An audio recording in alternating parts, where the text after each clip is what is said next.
नमस्कार दोस्तों, मेरे चैनल पूजा की ज़ुबानी में आप सभी का हार्दिक अभिनंदन है। दोस्तों, प्रेमचंद सीरीज़ में आज की जो कहानी है उसका नाम है बूढ़ी काकी। और उनकी कालजयी कहानियों में ये कहानी एक बहुत ही मार्मिक स्थान प्राप्त कर चुकी है। और इसके बारे में कुछ भी कहने से पहले मैं चाहूँगी कि आप सब इसे विस्तार से दिल थाम कर सुनें और फिर मुझे बताएं कि इसके बारे में आपका क्या ख्याल है। तो आइए मैं कहानी शुरू करती हूँ। बूढ़ी काकी। बुढ़ापा बहुधा बचपन का पुरागमन हुआ करता है।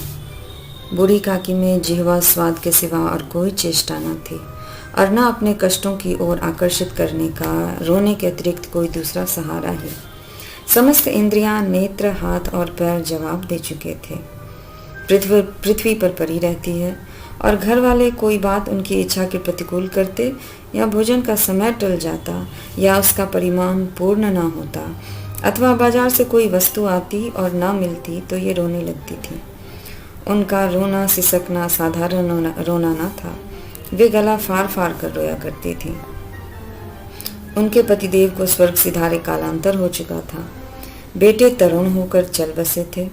अब एक भतीजे के सिवा और उनका कोई न था। उस भतीजे के नाम उन्होंने अपनी सारी संपत्ति लिख ली।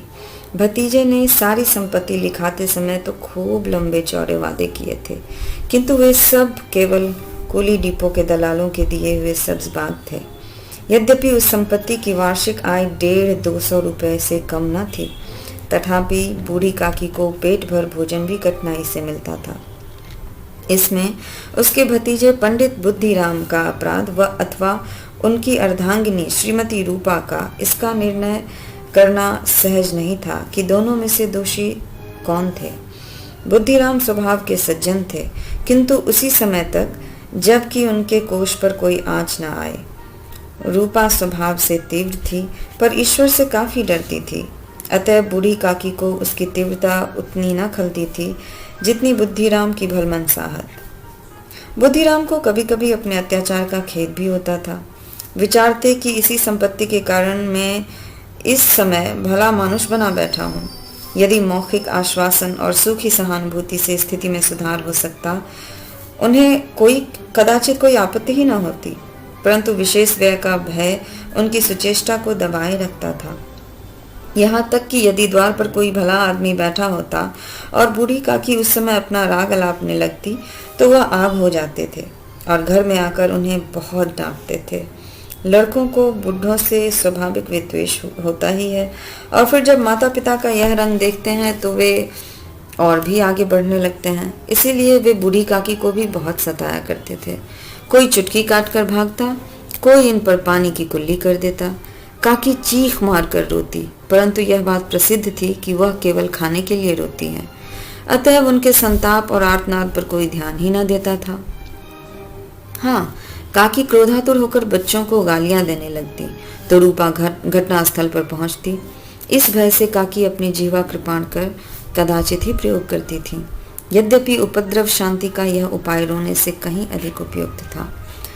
संपूर्ण परिवार में यदि काकी से किसी को अनुराग था तो वह बुद्धिराम की छोटी लड़की लाडली थी। लाडली अपने दोनों भाइयों के भय से अपने हिस्से की मिठाई चबैना बूढ़ी काकी के पास बैठकर खाया करती थी। एक दिन रात का समय था। बुद्धिराम के द्वार पर शहनाई बज रही थी और गांव के बच्चों का झुंड विस्मयपूर्ण नेत्रों से गाने का रसास्वादन कर रहा था। चारपाइयों पर मेहमान विश्राम करते हुए नाइयों से मुक्कियां लगवा रहे थे। समीप खड़ा हुआ भाट विरदावली सुना रहा था और कुछ भावज्ञ मेहमानों की वाह वाह पर ऐसा खुश हो रहा था मानो इस वाह वाह का यथार्थ में वही अधिकारी है। आज बुद्धिराम के बड़े लड़के मुखराम का तिलक आया है। यह उसी का उत्सव है। घर के भीतर स्त्रियां गा रही थीं और रूपा मेहमानों के लिए भोजन के प्रबंध में व्यस्त थीं। भट्टियों पर कराह चढ़ रहे थे। एक में पूरियां कचौरियां निकल रही थी तो दूसरे में अन्य पकवान बन रहे थे। एक बड़े हंडे में मसालेदार तरकारी पक रही थी। घी और मसाले की क्षुधावर्धक सुगंध चारों ओर फैली हुई थी। बूढ़ी काकी अपनी कोठरी में शोक में विचार की भांति बैठी हुई थी। यह स्वाद मिश्रित सुगंधी उन्हें बेचैन कर रही थी। वे मन ही मन विचार कर रही थी, संभवतः मुझे पूरियां न मिलेंगी। इतनी देर हो गई, कोई भोजन लेकर भी नहीं आया। मालूम होता है सब लोग भोजन भी कर चुके हैं, मेरे लिए कुछ न बचा। यह सोचकर उन्हें रोना आया, परंतु अशकुन के भय से वह रो भी ना सकी। आह, कैसी सुगंध है! अब मुझे कौन पूछता है। जब रोटियां को ही लाले पड़े हैं तो ऐसे भाग्य कहाँ की भरपेट पूरियां मिल जाएं। परंतु रूपा के भय से उन्होंने फिर मौन धारण कर लिया। किसे पुकारूं, आज लाडली बेटी भी नहीं आई। बूढ़ी काकी की कल्पना में पूरियों की तस्वीर नाचने लगी। खूब लाल लाल, फूली फूली, नरम नरम होंगी। रूपा ने भली भांति भोजन किया होगा। क्यों न चलकर कराह के सामने ही बैठूं? पूरियां छन छन कर तैयार होंगी, कराह से गरम गरम निकलकर थाल में रखी जाती होंगी। फूल हम घर में भी सूंघ सकते हैं, परंतु वाटिका में तो कुछ और ही बात होती है। इस प्रकार निर्णय करके बूढ़ी काकी उकड़ू हाथ बैठकर हाथों के बल सरकती हुई बड़ी कठिनाई में चौखट से उतरी और धीरे धीरे रेंगती हुई कराह के पास आ बैठी। यहाँ आने पर उन्हें उतना ही धैर्य हुआ जितना भूखे कुत्ते को खाने वाले के सम्मुख बैठने में होता है। रूपा उस समय कार्यभार से उद्विग्न हो रही थी। कभी इस कोठे में जाती, कभी उस कोठे में, कभी कराह के पास आती, कभी भंडार में जाती। किसी ने बाहर से आकर कहा, महाराज ठंडाई मांग रहे हैं। ठंडाई भी देने लगी। इतने में फिर से किसी ने आकर कहा, अरे भाट आया है, उसे कुछ दे दो। भाट के लिए सीधा निकाल रही थी कि एक तीसरे आदमी ने आकर पूछा, अभी भोजन तैयार होने में और कितना विलंब है? जरा ढोल मंजीरा तो उतार दो। बेचारी अकेली स्त्री दौड़ते दौड़ते व्याकुल हो रही थी। इस अवस्था में उसने बूढ़ी काकी को कराह के पास बैठी देखा तो जल गई। क्रोध न रुक सका। इसका भी ध्यान न रहा कि पड़ोसने बैठी हुई हैं। मन में क्या कहेंगी? पुरुषों में लोग सुनेंगे तो क्या कहेंगे? जिस प्रकार मेढक केंचुए पर झपटता है, उसी प्रकार वह बूढ़ी काकी पर झपटी और उन्हें दोनों हाथों से झटक कर बोली, ऐसे क्या पेट में आग लगे? पेट है या भार? कोठरी में बैठते हुए क्या दम घुटता है? अभी मेहमानों ने भी नहीं खाया, भगवान को भी भोग न लगा, अभी तक धैर्य भी न हो सका आपको। आकर छाती पर तो सवार हो गई। जल जाए ऐसी जीव। दिन भर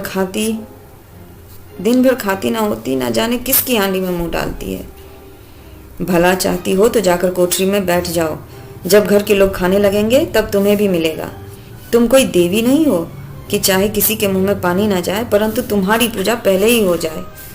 बूढ़ी काकी ने चुपचाप रेंगते हुए अपनी कोठरी में जाना ही उचित समझा। आवाज ऐसी कठोर थी कि हृदय और मस्तिष्क की संपूर्ण शक्तियां, संपूर्ण विचार और संपूर्ण भार उसी ओर आकर्षित हो गए थे। भोजन तैयार हो गया है। आंगन में पत्तलें पड़ गईं। मेहमान खाने लगे। सेवक गण के भी उसी मंडली के साथ किंतु कुछ हटकर भोजन करने बैठे थे, परंतु सभ्यता अनुसार जब तक सब के सब खा न चुके कोई उठ नहीं सकता था। दो एक मेहमान जो कुछ पढ़े लिखे थे, सेवकों के दीर्घाहार पर झुंझला रहा था। वे इस बंधन को व्यर्थ और बेसिर पैर का ही समझते थे। इधर बूढ़ी काकी अपनी कोठरी में जाकर पश्चाताप कर रही थी कि हाय, मैं कहां से कहां गई। उन्हें रूपा पर क्रोध नहीं था, अपनी जल्दबाजी पर दुख था। सच ही तो है, जब तक मेहमान भोजन न करेंगे घर वाले कैसे खाएंगे। मुझसे इतनी देर भी न रहा गया, सबके सामने पानी उतर गया। अब जब तक कोई बुलाने न आएगा न जाऊंगी। मन ही मन इस प्रकार का विचार कर वह बुलाने की प्रतीक्षा करने लगी, परंतु घी की रुचिकर सुबास बड़ी धैर्य परीक्षक प्रतीत हो रही थी। अब पत्तल बिछ गई होगी, अब मेहमान भी आ गए होंगे, लोग हाथ पैर धो रहे हैं, नाई तो पानी दे रहा है, शायद मालूम होता है लोग खाने बैठ गए। जेवनार गाया जा रहा है। यह विचार कर वह मन को बहलाने के लिए लेट गई। धीरे धीरे एक गीत भी गुनगुनाने लगी। उन्हें मालूम हुआ कि मुझे गाते देर हो गई। क्या इतनी देर तक लोग भोजन कर रहे होंगे? किसी की आवाज़ नहीं सुनाई देती। अवश्य ही लोग खा पी कर चले गए। मुझे कोई बुलाने भी नहीं आया। रूपा चिढ़ गई। क्या जाने ना बुलाए, सोचती हो कि आप ही आवेंगी। वह कोई मेहमान तो नहीं जो उन्हें बुलाऊंगी। बूढ़ी काकी चलने के लिए तैयार हुई। यह विश्वास कि 1 मिनट में पूरियां और मसालेदार तरकारियां सामने आएंगी उनकी स्वादेंद्रियों को गुदगुदाने लगा। उन्होंने मन में तरह तरह के मंसूबे बांधे।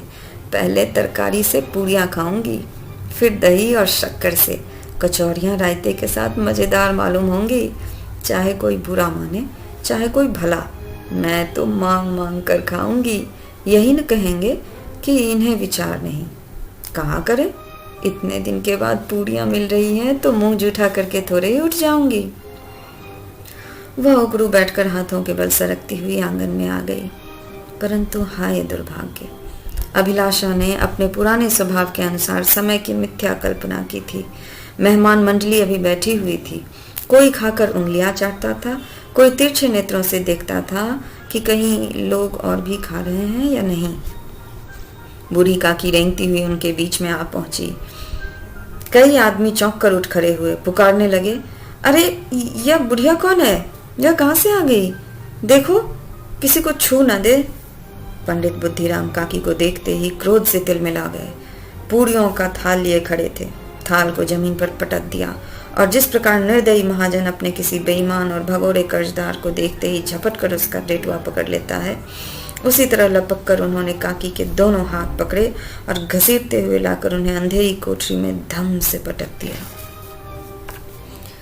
लाडली को काकी से अत्यंत प्रेम था। बेचारी भोली लड़की थी। बाल विनोद और चंचलता की उसमें गंध तक न थी। दोनों बार जब उसके माता पिता ने काकी को निर्दयता से घसीटा तो लाडली का हृदय ऐंठ कर रह गया। यदि काकी ने मेहमानों से पहले खा ही लिया तो क्या बिगड़ गया? यह सोचते हुए वह काकी के पास जाकर उन्हें धैर्य देना चाहती थी, परंतु माता पिता के भय से न जाती थी। इधर रात के 11 बज गए थे। रूपा आंगन में पड़ी सो रही थी। लाडली की आंखों में नींद न थी। काकी को पूड़ियाँ खिलाने की खुशी उसे सोने न देती थी। उसने गुड़ियों की पिटारी सामने रखी थी। जब विश्वास हो गया कि अम्मा सो रही हैं तो वह चुपके से उठी और विचारने लगी, कैसे चलूं? चारों ओर तो अंधेरा है, केवल चूल्हों में आग चमक रही है और चूल्हों के पास एक कुत्ता लेटा हुआ था। लाडली की दृष्टि द्वार के सामने वाले नीम की ओर गई। उसे मालूम हुआ कि उस पर हनुमान जी बैठे हुए हैं। उनकी पूंछ, उनकी गदा वह स्पष्ट दिखलाई दे रही है। मारे भय के उसने आंखें बंद कर ली। इतने में कुत्ता उठ बैठा। लाडली को ढांढस हुआ।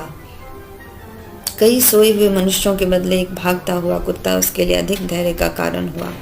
उसने पिटारी उठाई और बूढ़ी काकी की कोठरी की ओर चली।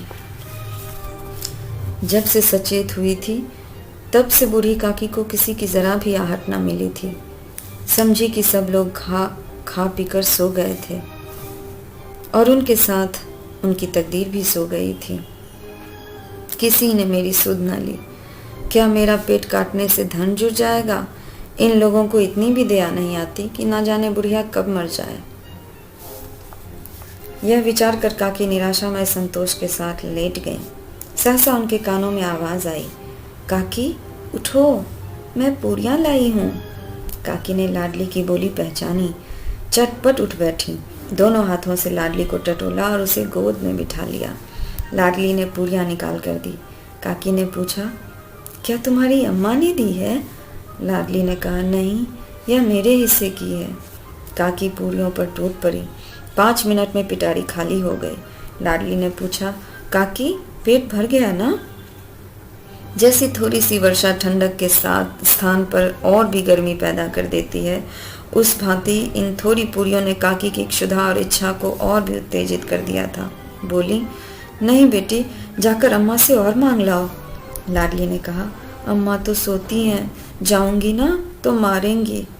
काकी ने पिटारी को फिर टटोला। उसमें कुछ खुरचन गिरी थी। उन्हें निकाल कर वे खा गईं।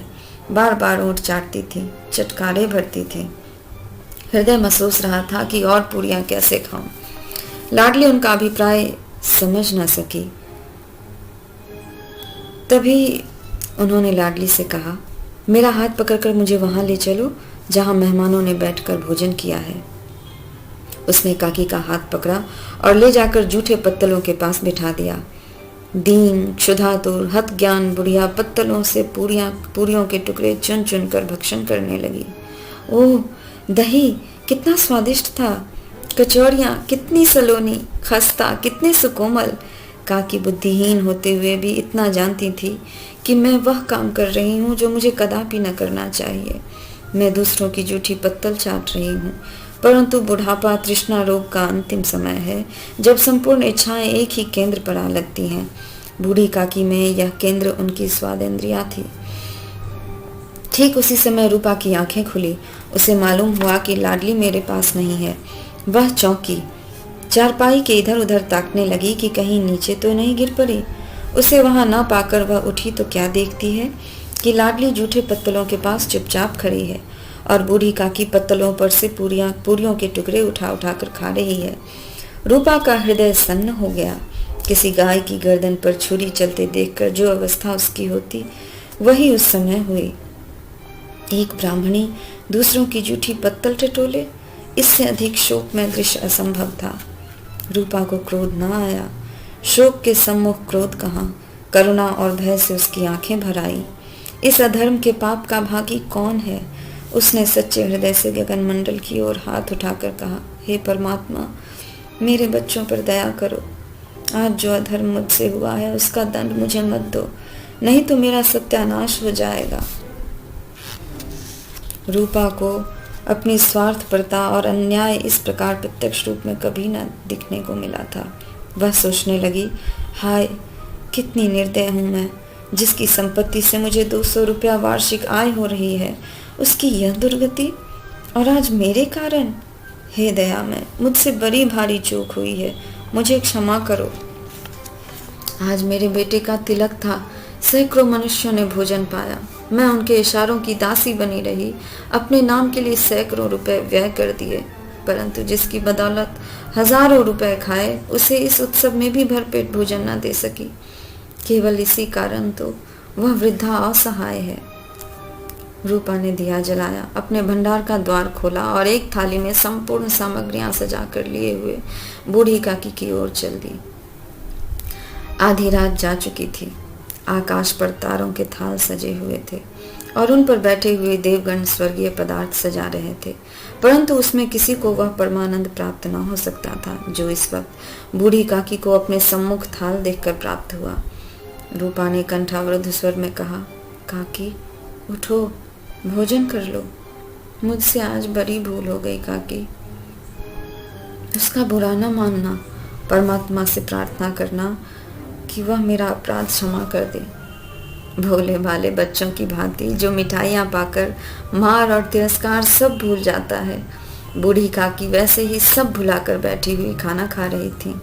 उनके एक एक रोए से सच्ची सद्दी छाएं निकल रही थी और रूपा बैठी स्वर्गीय दृश्य का आनंद लेने में निमग्न थी। मैंने नरेंद्र अभिषेक जी की कुछ लाइनें पढ़ी थी जो मैं आपको बताना चाहूँगी